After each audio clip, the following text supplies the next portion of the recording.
십자군 기사는 당신을 완전히 박살낼 것이고 역사가들은 기록할 만한 흔적조차 찾지 못할 것입니다.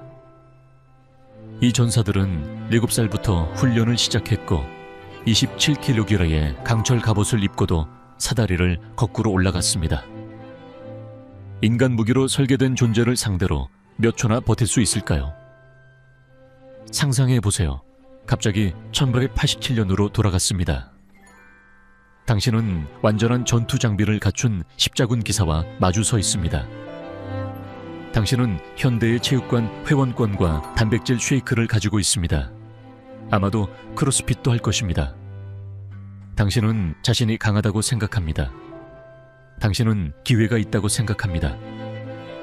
하지만 당신은 얼마나 잘못 생각하고 있는지 곧 알게 될 것입니다.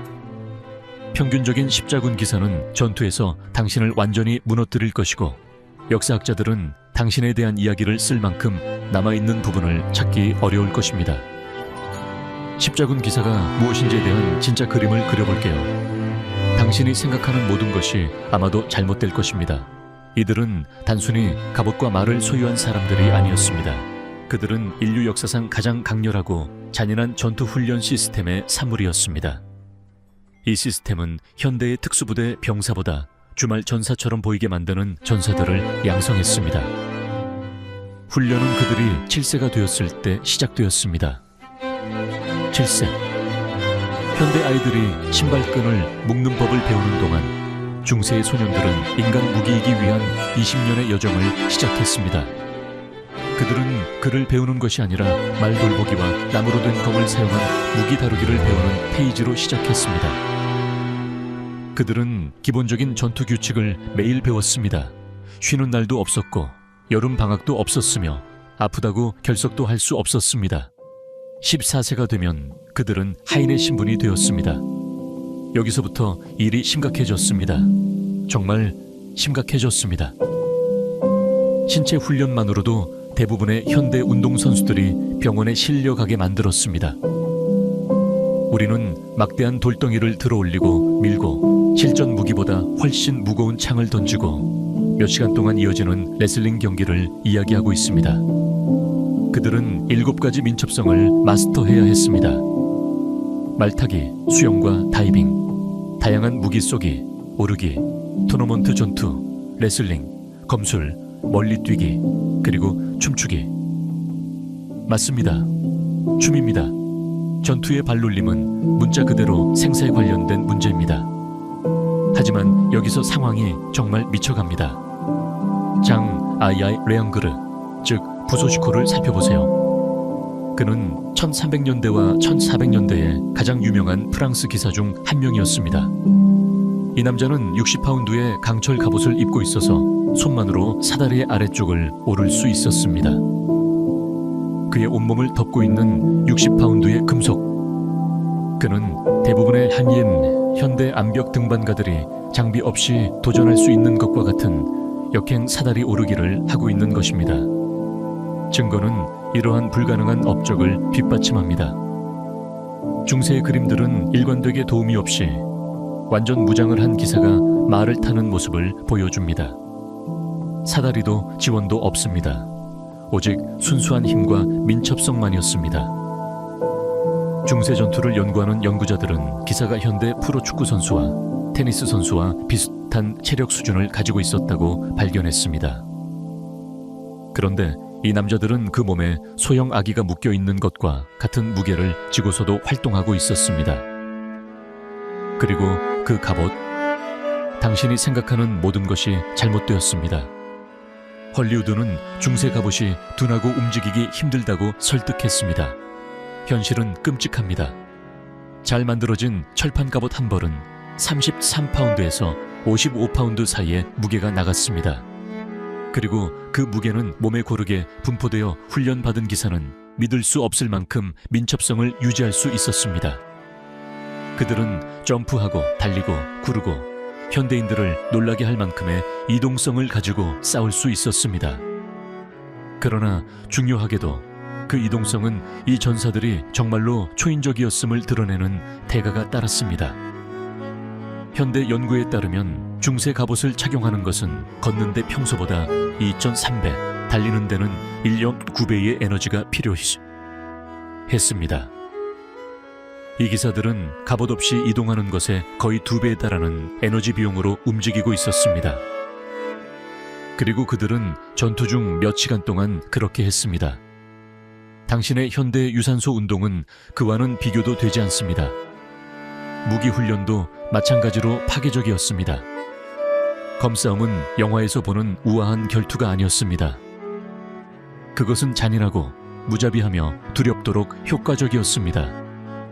고대 전투 유적을 조사하는 과학자들은 대부분의 뼈가 죽기 전에 여러 가지 끔찍한 부상의 증거를 보여준다는 것을 발견했습니다. 이것들은 깨끗하고 빠른 죽음이 아니었습니다. 중세의 전투는 우수한 기술, 체력, 그리고 순수한 신체적 지배를 통해 상대를 체계적으로 파괴하는 것이었습니다. 기사들은 검을 다루는 기술을 완벽히 연습하기 위해 고된 훈련을 했습니다. 그들은 죽음을 초래할 수 있는 정확도로 무기를 휘두르기 위해 필요한 근육 기억과 힘을 발전시켰습니다. 이 훈련은 현대의 힘 훈련 프로그램에서도 어색하지 않을 정도로 점진적 과부하 원리를 사용했습니다. 하지만 그 위험은 무한히 높았습니다. 체육관에서 잘못하면 근육을 다칠 수 있습니다. 중세 전투 훈련에서 잘못하면 다음 생애를 맞이하지 못할 수 있습니다. 정신적 훈련도 똑같이 중요했습니다. 중세 전투 기록에는 현대인들이 멈춰서는 부상을 당한 후에도 전투를 계속하는 전사들이 묘사되어 있습니다. 아드레날린, 훈련, 그리고 순수한 결단력이 결합하여 현대의 격투 스포츠에서는 거의 시뮬레이션 할 수 없는 통제된 분노 상태의 전사들을 만들어냈습니다. 이 기사들이 전투에 나설 때 그들은 단순한 개별 전사가 아니었습니다. 그들은 물리학을 무기로 익힌 조정된 살상기계의 일원이었습니다. 기병 돌격 전략은 압도적으로 간단했습니다. 질량 곱하기 가속도는 압도적 힘을 의미합니다. 전투 마구를 착용한 완전 무장한 기사가 20마일의 속도로 움직이며 휘두르는 창은 방패벽을 뚫고 전체 대형을 흩트릴 수 있는 운동 에너지를 전달했습니다. 십자군 시대의 무슬림 작가들은 정렬된 형태로 공격하는 프랑스 기사들의 무서운 조정과 충격을 묘사했습니다. 이들은 무작위의 돌진이 아니었습니다. 그들은 무릎과 무릎이 맞붙어 있는 기사가 있어 전체 군대의 사기를 산산조각 낼 수 있는 밀어붙이는 강철, 근육, 말의 덩어리를 생성하는 정밀한 조율된 타격이었습니다. 하지만 여기에서 진정 공포스러운 점은 현대인이 자신을 방어할 수 있다고 생각할 경우입니다. 이 기사들은 단지 신체적으로 우월한 것이 아니라 현대의 마음을 무너뜨릴 수 있는 방법으로 폭력을 위해 심리적으로 설계되었습니다. 어린 시절부터 그들은 전투를 최후의 수단이 아니라 인생의 주된 목적으로 여기는 훈련을 받았습니다. 전투에서의 죽음은 두려움이 아니었습니다. 그것은 영광으로 여겨졌습니다. 고통은 피하는 것이 아니라 명예를 얻는 길로 받아들여졌습니다. 현대의 감수성과 안전 우선 사고를 가진 당신은 신체적 파괴가 시작되기 전에 심리적으로 무너질 것입니다. 완전 무장한 기사가 당신을 향해 창을 겨누며 돌진하는 순간 그 심리적 충격은 당신을 마비시킬 것입니다. 중세 작가들은 노련한 전사들이 기사 돌격을 보고 두려움에 얼어붙는 장면을 설명했습니다. 당신은 어떤 기회를 가질 수 있을까요? 무기 자체에 대해 이야기해 보겠습니다. 이곳이 현실이 진정으로 잔인해지는 곳입니다. 기사의 허리에서 매달려 있는 검은 단순한 날카로운 금속이 아닙니다. 그것은 최대한의 피해를 최소의 노력으로 줘야 하는 목적에 맞춰 수세기에 걸쳐 다듬어진 정밀하게 균형 잡힌 죽음의 도구였습니다. 이것들은 영화에서 보는 경량 소품이 아닙니다. 중세의 장검은 일반적으로 2파운드에서 4파운드 사이의 무게를 가지고 있었습니다.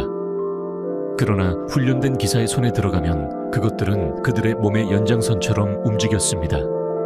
기술은 마찬가지로 파괴적이었습니다. 중세의 검싸움은 자르기, 찌르기, 잡기, 그리고 손잡이 가격을 포함한 유동적인 조합을 포함했습니다. 현대의 무술가들이 이를 숙달하는데 수십 년을 쓰고 있습니다. 기사들은 이 동작을 본능적으로 수행할 수 있을 때까지 훈련했습니다. 깊숙이 박힌 근육기억 덕분에 그들은 탈진하거나 부상을 당하거나 완전한 어둠 속에서도 치명적인 기술을 실행할 수 있었습니다. 그리고 이것은 당신의 자신감을 완전히 무너뜨릴 것입니다. 기사들은 단순히 검을 다루는 기술만 갖춘 것이 아닙니다. 그들은 여러 무기 시스템을 마스터했습니다.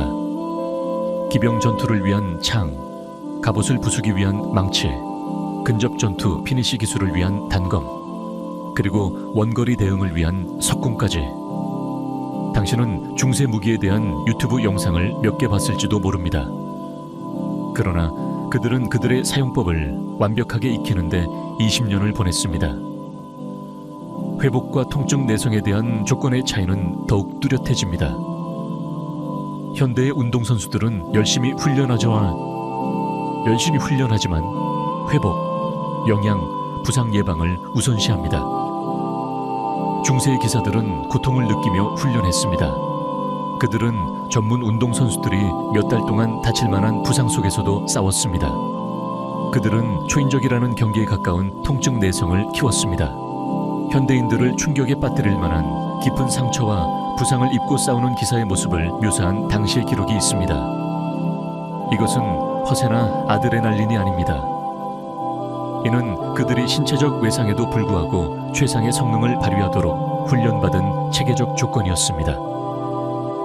이 맥락에서 당신의 현대적 이점은 아무 의미도 없습니다. 당신의 단백질 보충제, 당신의 과학적인 훈련 방법, 생체역학에 대한 이해, 저 모든 것은 근접 전투에서 다른 인간을 죽이는 특정한 목적을 위해 20년을 준비해온 사람과 맞붙게 될 때 무의미해집니다.